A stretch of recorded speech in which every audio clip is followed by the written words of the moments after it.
அமரர் கல்கியின் பொன்னியின் செல்வன் முதல் பாகம் புதுவெள்ளம். அத்தியாயம் 3. விண்ணகர கோவில்.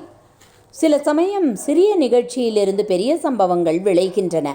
வந்தியத்தேவன் வாழ்க்கையில் அத்தகைய ஒரு சிறிய நிகழ்ச்சி இப்பொழுது நேர்ந்தது. சாலையோரத்திலே நின்று பழுவேட்டரையரின் பரிவாரங்கள் போவதை வந்தியத்தேவன் பார்த்து கொண்டிருந்தான் அல்லவா? அவன் நின்ற இடத்துக்கு சற்று தூரத்திலேயே அவனுடைய குதிரை நின்று கொண்டிருந்தது.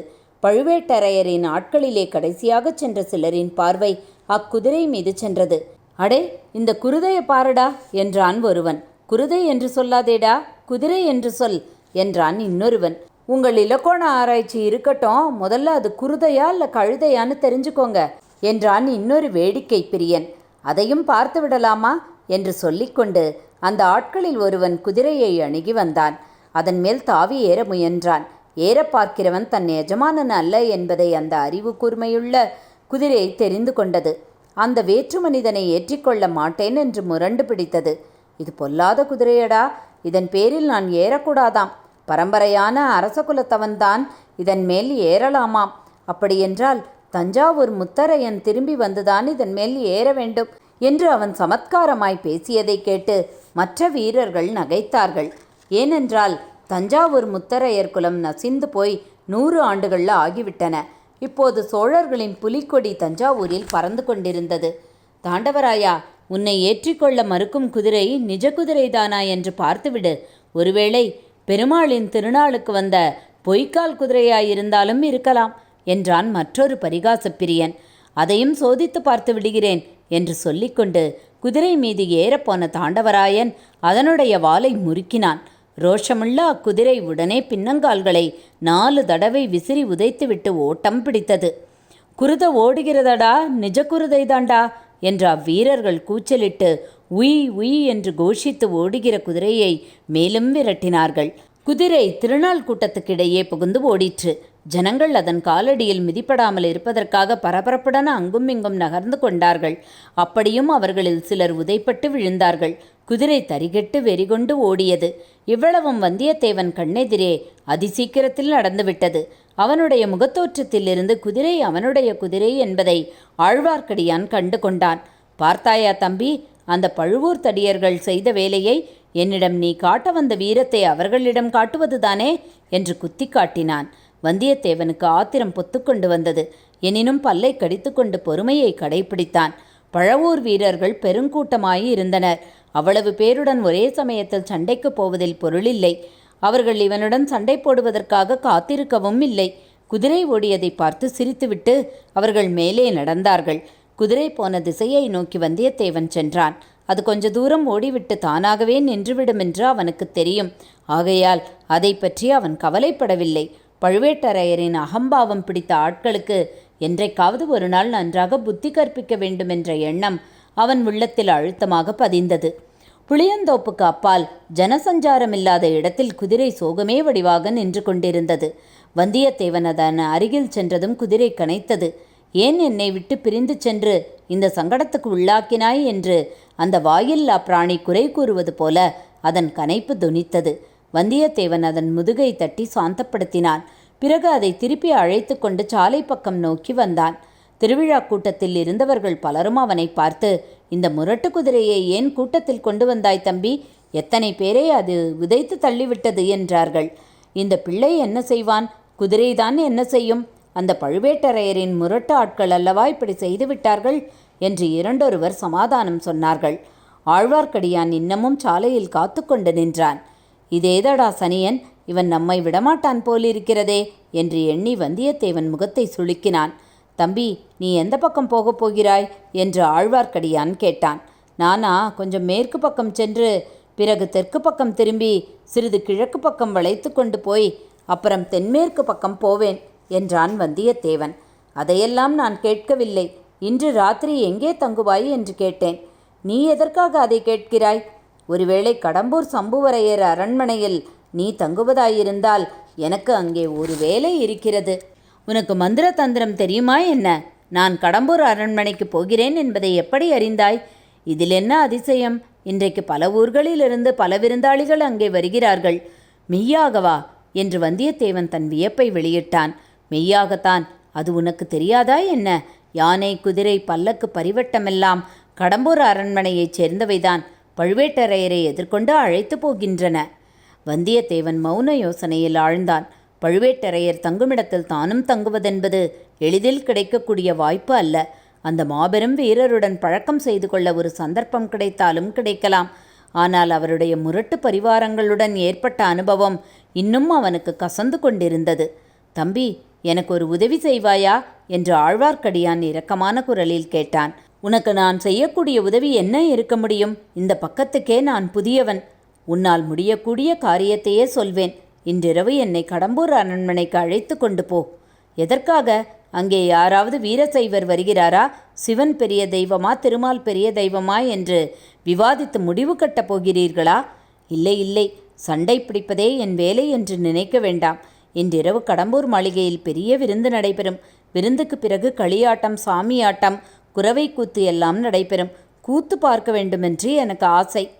அப்படி இருந்தாலும் நான் உன்னை எப்படி அழைத்து போக முடியும்? என்னை உன் பணியாள் என்று சொன்னால் போகிறது. வந்தியத்தேவனுக்கு முன்னால் ஏற்பட்ட சந்தேகம் வலுப்பட்டது. அந்த மாதிரி ஏமாற்று மோசடிக்கெல்லாம் நீ வேற யாரையாவது பார்க்க வேண்டும். உன்னை போன்ற பணியாளன் எனக்கு தேவையில்லை. சொன்னால் நம்பவும் மாட்டார்கள். மேலும் நீ சொன்னதையெல்லாம் யோசித்து பார்த்தால் என்னையே என்று கோட்டைக்குள் விடுவார்களோ என்ற சந்தேகம் உண்டாகிறது. அப்படியானால் நீ கடம்பூருக்கு அழைப்பு பெற்று போகவில்லை என்று சொல்லு. ஒரு வகையில் அழைப்பு இருக்கிறது. சம்புவரையர் மகன் கந்தன் மாறவேள் என்னுடைய உற்ற நண்பன்.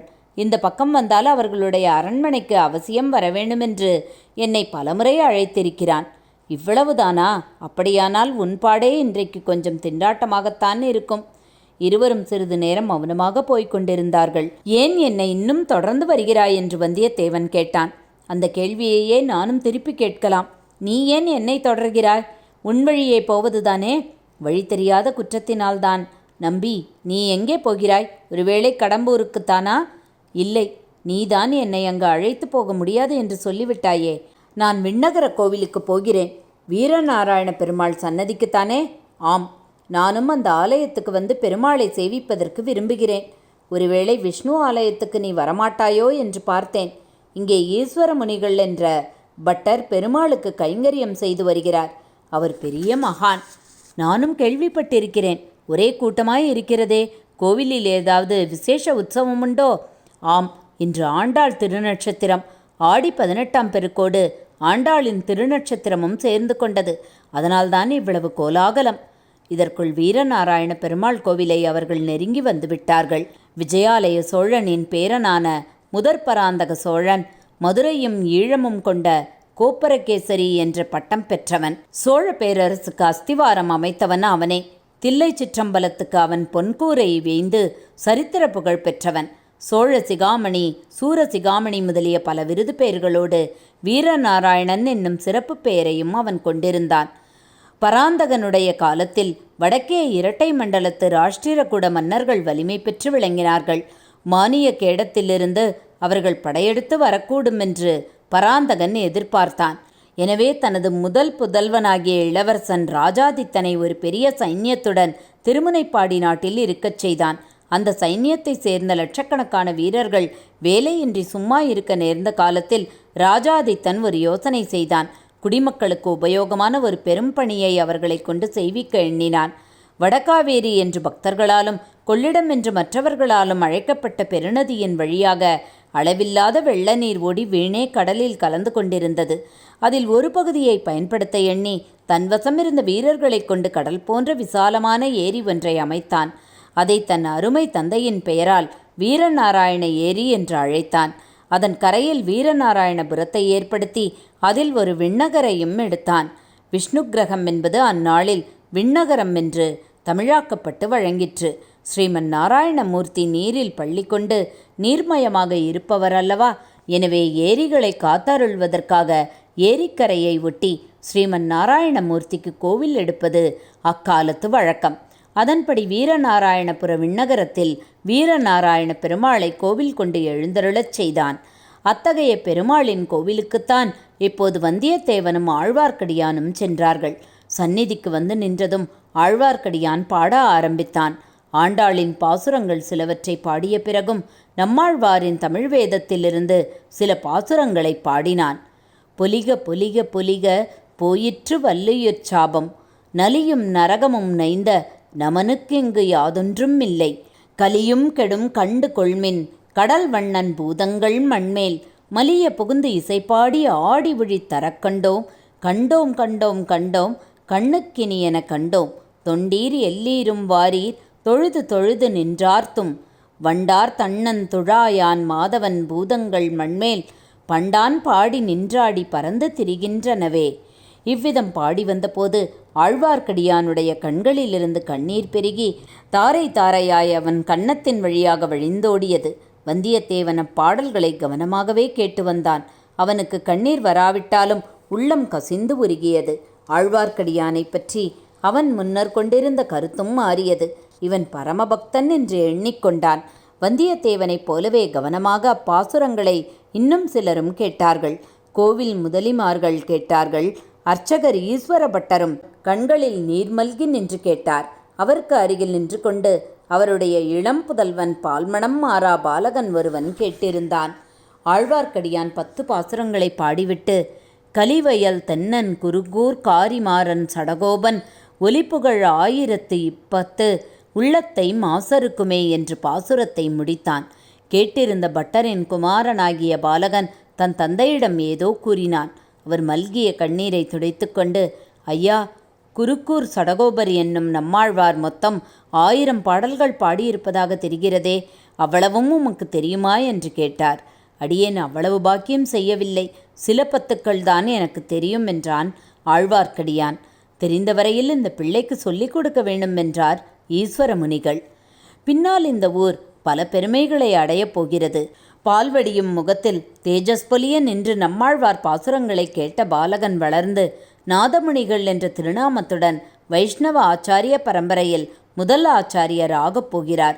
குருகூர் என்னும் ஆழ்வார் திருநகரிக்குச் சென்று வேதம் தமிழ் செய்த நம்மாழ்வாரின் 1000 பாசுரங்களையும் தேடி சேகரித்து வரப்போகிறார்.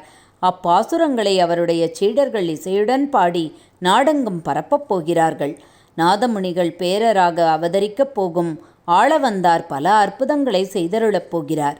இந்த இருவரும் அவதரித்த க்ஷேத்திரத்தை தரிசிக்க உடையவராகிய ஸ்ரீ ராமானுஜரே ஒரு நாள் வரப்போகிறார். வரும்போது வீரநாராயண ஏரியையும் அதன் 74 கணவாய்களையும் பார்த்து அதிசயிக்கப் போகிறார்.